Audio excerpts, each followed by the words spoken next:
So good afternoon students. Today we are going to discuss about introduction of management.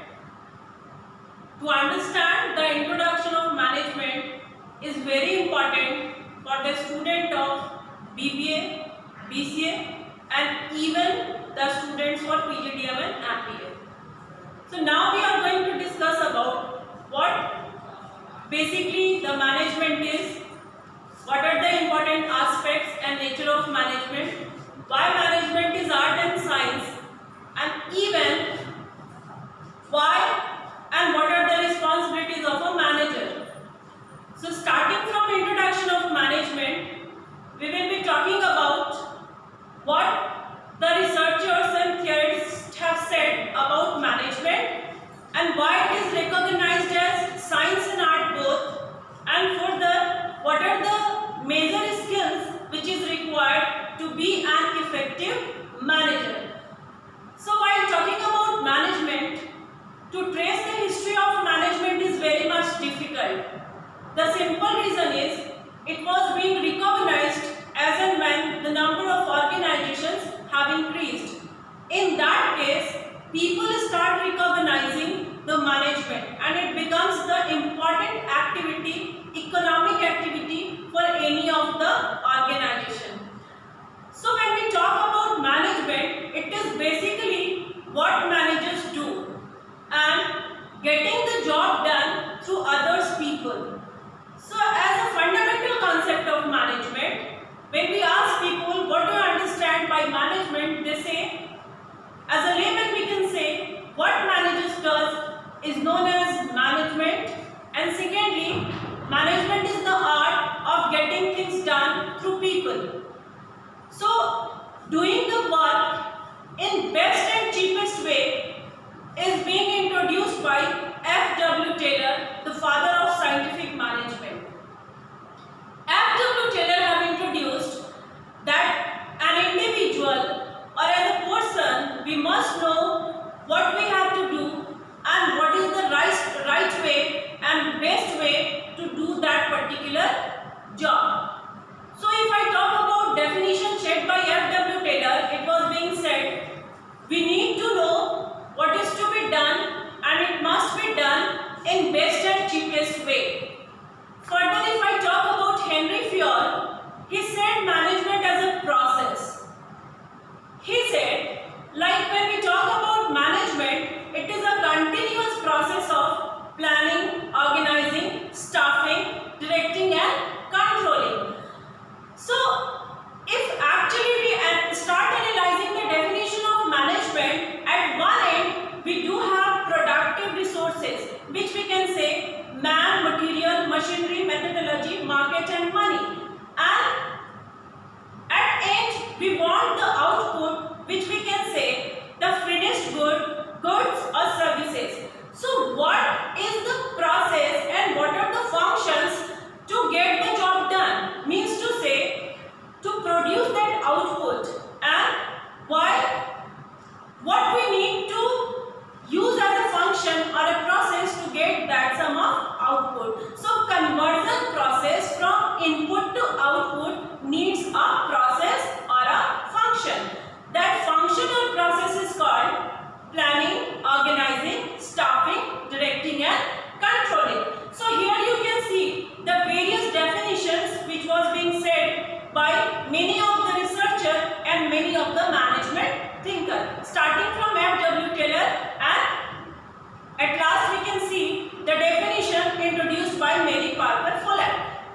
Apart from them, there are many researchers and many management thinkers who have introduced management as a distinct field of study, and they have given the definition of management as their own perspective. And being a student, you must understand that every individual have their own conceptualization related to management, but it never, the crux of the matter never change. So moving towards the another slide, you can see in today's world, we want to combine the effort of all resources to get the job done. I cannot think in isolation that if money is there, that is sufficient, or if man is there, that is the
We are talking about the recognition of people and practices at workplace, and at end we are getting the output. So here is the conversion process from the raw material to the finished goods.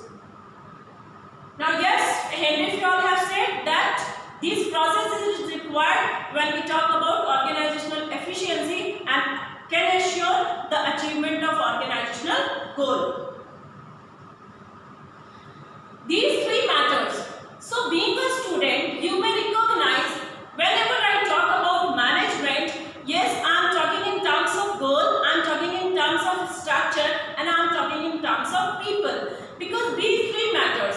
If I take goal as an example, see, if goal is not there, who will work what and in which direction cannot be imagined and cannot be put their effort in one direction. So recognizing that what is the goal, what is the purpose to which we are working for, that is very much important. When we talk about structure, to whom report to who will assign tasks to me, and what effort I have to put at this point of time. For this, there must be a developed structure in any of the organization, and yes, people was being recognized that why people is important. So these three you cannot remove when we talk about organization or objective.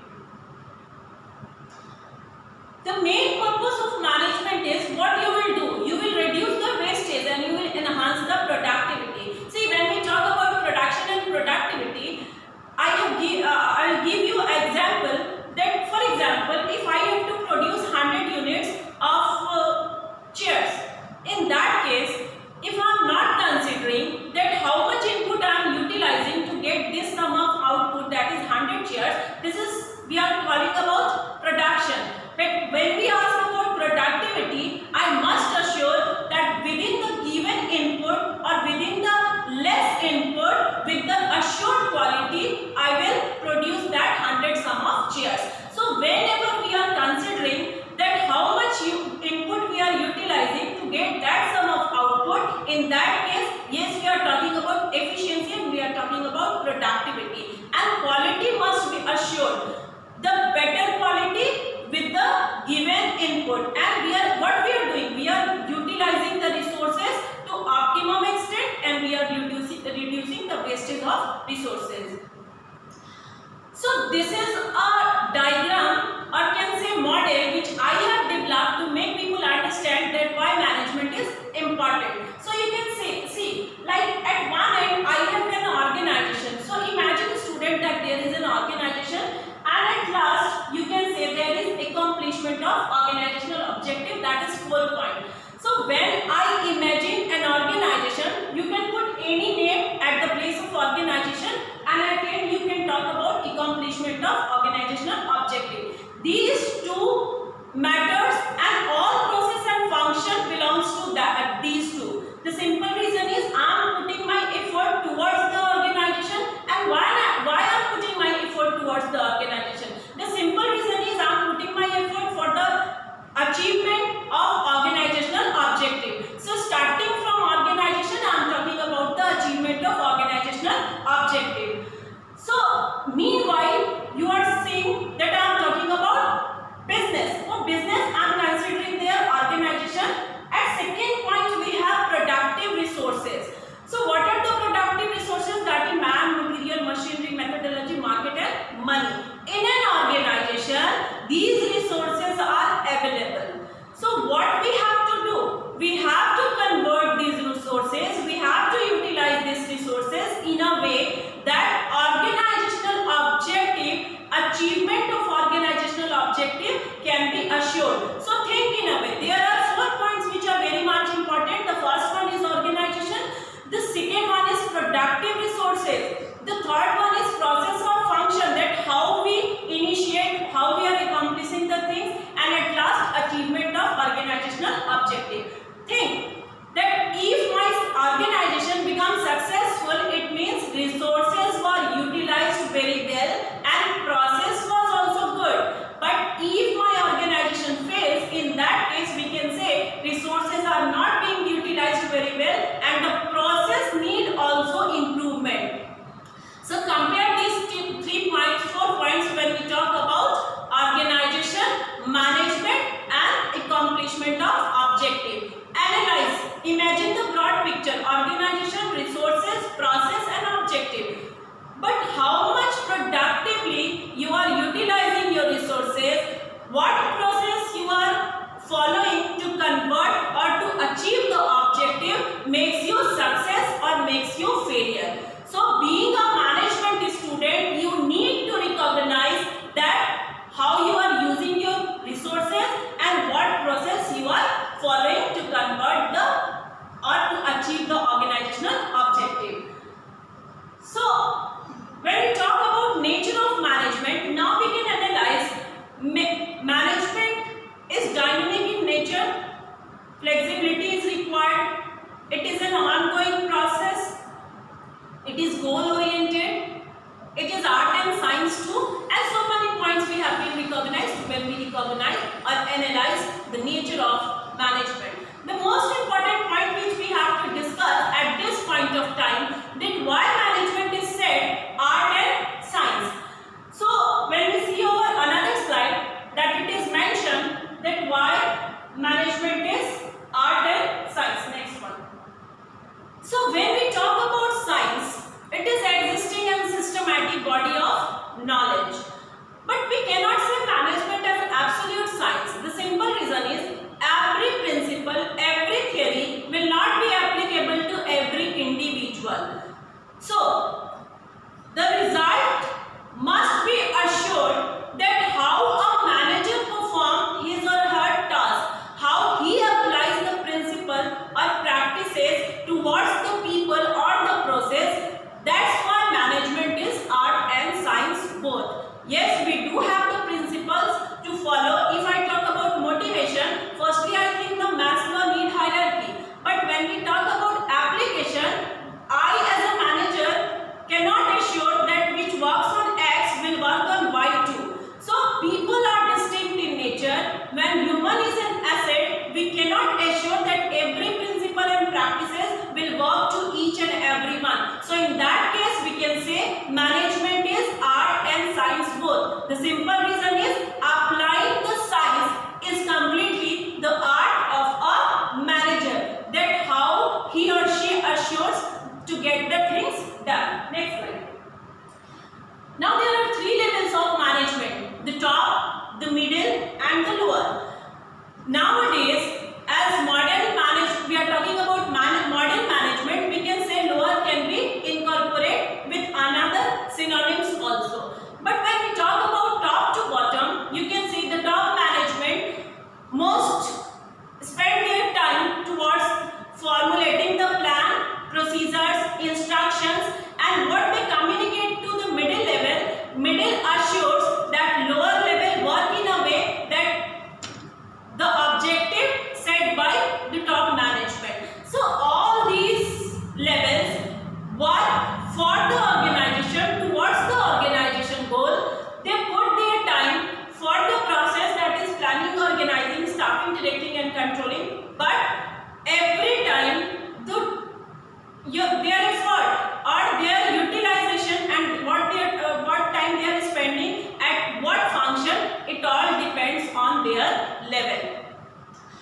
So now you can see with this particular image, why I am talking about top management. Top management is putting more time towards the planning, but at the same time, top management is not giving that much time for controlling, because as we talk about hierarchy, you can recognize that everyone is not putting the same time towards the function of management. Yes. Now, the management skill or managerial skill which assure that objective is being achieved or accomplished as desired. Planning big is not enough. Accomplishment of that desired planning is very much important, and for that we require managerial skills. If you are playing the role of a manager, in that case there are certain skills and roles you need to play. So when we talk about the skills of a manager, I am talking about conceptual, technical and human. Your mental ability,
Thank you very